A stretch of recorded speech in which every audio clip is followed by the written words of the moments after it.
Hi, we're going to go ahead and continue yesterday's scale and chord worksheet, and then I'm going to show you a virtual piano app. Just one of many, but it's currently my personal favorite just because it feels more like it can interact in the way of actually showing chords best. So first, this was the first page of our worksheet from yesterday. We've already worked in D major and B major. So we would scroll down. We're going to write the scale for F major, treble clef, and bass clef. And we're going to write some chords in E flat major, starting on E flat. And that is treble clef and bass clef as well. So seeing this little reminder from yesterday inspired me to try something new for how I can write these notes. So I'm going to go ahead and try a new tool. But we're in the key of F major, and so we're wanting to do do, re, mi, fa, sol, la, ti, do. That means we're starting on F. Our spaces for the treble clef are the word face. And so we know that, pretend this is a quarter note, F is going to be the location of the lowest space on the treble clef. If that's do, here's re on the line, mi in the space, fa on the line. I could scoot that up, make it more obvious. There we go. So in the space, la on the line, ti in the space, and let's go ahead and let do sit up here on the top line. So there's our treble clef, so, la, and ti. Don't worry, I'll show you note flight as well. For the bass clef, great big dogs fight, we can start here. That's just going to require some ledger lines. So if you want to start below the lowest line, way down here on this letter F, you can. That is an F because the lowest line is G. And so when we start looking at G on the line, we go backwards a letter in the musical alphabet to go down one. So this is also going to be kind of like do, do. We're going to choose this nice low one. Do on the space, re, pretend it's a quarter note, please, mi, fa, and it's going to take us all the way up to so, la, middle line, ti, the space above it, and do right here. And in note flight, I'm going to show you how we can use either octave for this. So we are able to kind of manipulate this entire bass clef, which I love. Here you can see I started on the line of great big dogs fight animals. That gives us this being the letter F, and we want do to be the letter F for the key of F major. However, by the solfege syllable so, we're already needing a ledger line for the bass clef. And for la, we are above the ledger line. For ti, we have two ledger lines, and for do, we are above those two ledger lines. If that is your instinct, it's great. It's awesome. Just make sure that no ledger lines mysteriously disappear as you keep on writing.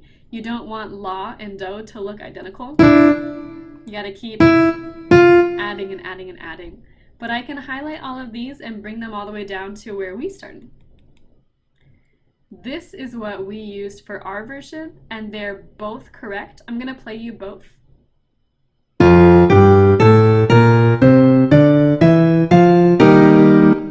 Chords are for later. Now let's go ahead and bring this back to how it was originally. Right there, letter F, and we're going to play it again.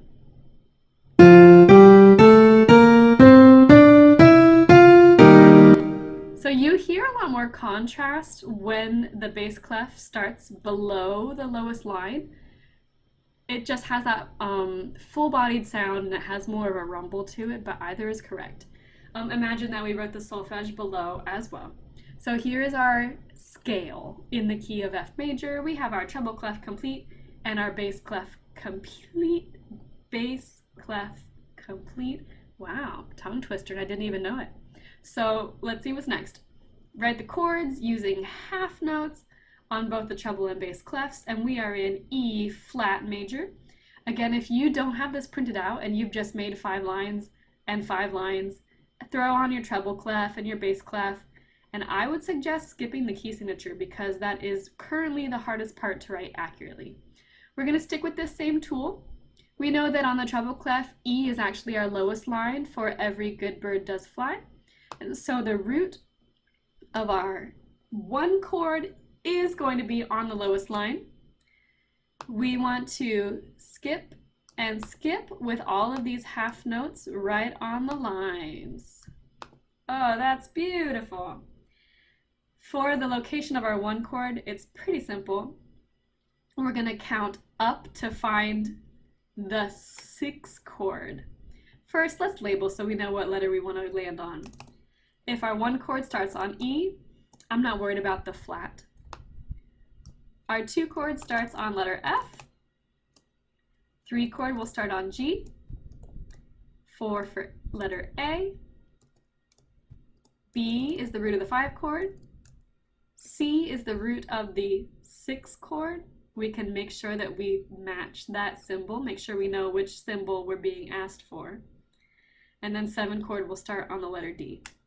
So we have seen, let me show you super clearly, that we're being asked for the 6th chord. And so we're going to start it on the letter C. We can count up, do, re, or if we want, we can use letters, E, F, or if we want, we can use numbers. 1 chord, 2 chord, 3 chord, 4 chord, 5 chord, 6 chord. Ta-da! Its root is going to be right there on letter C. We're going to skip and skip as well to create that. Bouncing way back down to the 3 chord, it starts on G, which is going to be a skip above do. So we have that second line. And our 3 chord is going to take us onto our 5 chord. That's the requested chord here. And it's going to start on letter B, so the root is going to be on the middle line. Again, we still have to stack all of these. I only have one true chord happening, and I haven't even successfully made it a half note. Boop, there we go. So we just have the roots for the next 3. For our bass clef, we want to start our 1 chord on the letter E. All cows eat grass would be our spaces. So let's go ahead and draw the root right there in the space that is the letter E. And we'll want to complete the chord with a skip and a skip. So we're in the space, we're in the space, we're in the space. Oh, that one got way too much room. That's not even fair. Let's make it a half note. I want to show you a really cool option for our 6th chord. By going backwards in our solfege, we can draw our 6th chord below the 1 chord. Because it's just like da, ti, la. We can go do, ti, la, and find that the 6th chord should be on the C. Ooh, wrong shape. And this is actually C. All cows eat grass. That means that we don't have to draw this one starting with a root way up here on a ledger line. That would still be great. That would still be accurate. But dipping down for that 6th chord isn't really much farther below the 1 chord, and it allows us to avoid some ledger lines. I'll show you in Note Flight both ways of doing this. We finally reached the last portion of our Note Flight document. So we're starting bass clef, our conversation of E being the root, and our 6th chord, while it's labeled, I'm going to temporarily scoot it so we can see the relationship here. This is our 1 chord. Going down makes it a 7 chord. And going down makes it a 6 chord. If we wanted, we could bring this all the way up. Let's go ahead and count together. 1, 2, 3, 4, 5, 6. This would be the high 6th chord. And what I've been advising you to try out is the low 6th chord. Let's hear this together.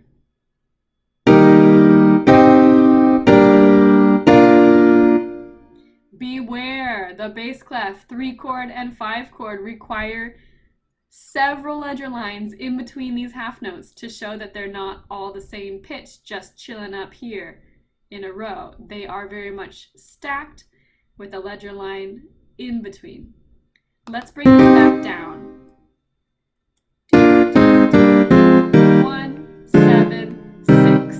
There it is, and we'll hear it again.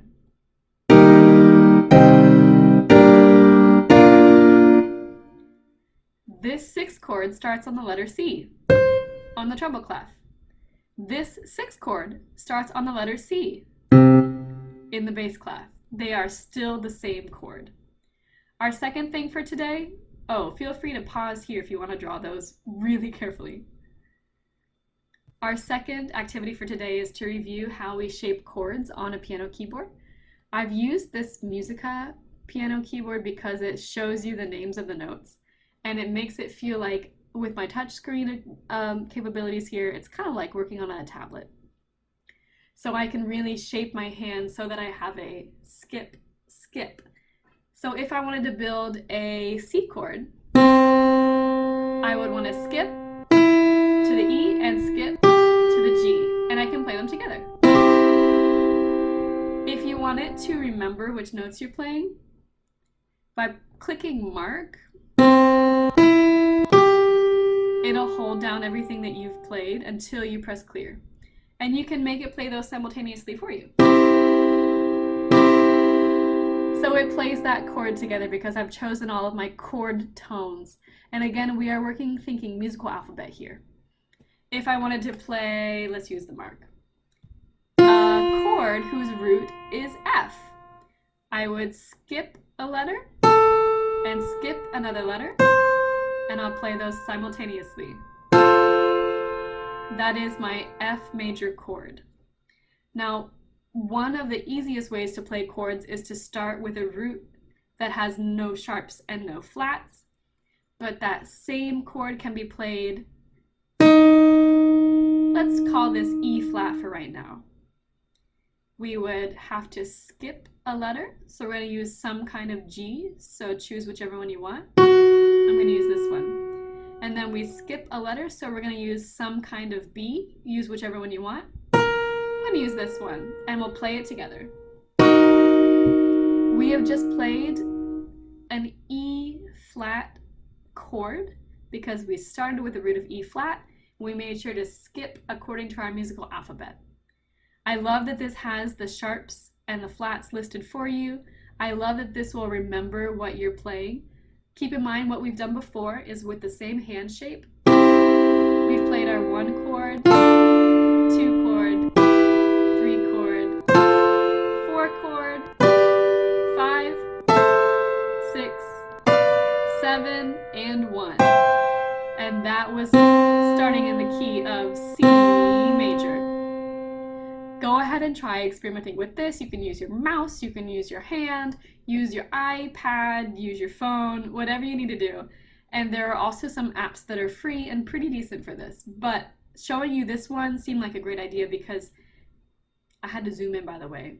It just has a really great memory for retaining what you've played. So I zoomed pretty much, double. And it's a neat tool. So you can continue to use the piano and the piano skills even while you're at home. You may not have a piano at home, you may not have a keyboard at home, but because we are on the internet, we've got options. I'll see you tomorrow. Bye.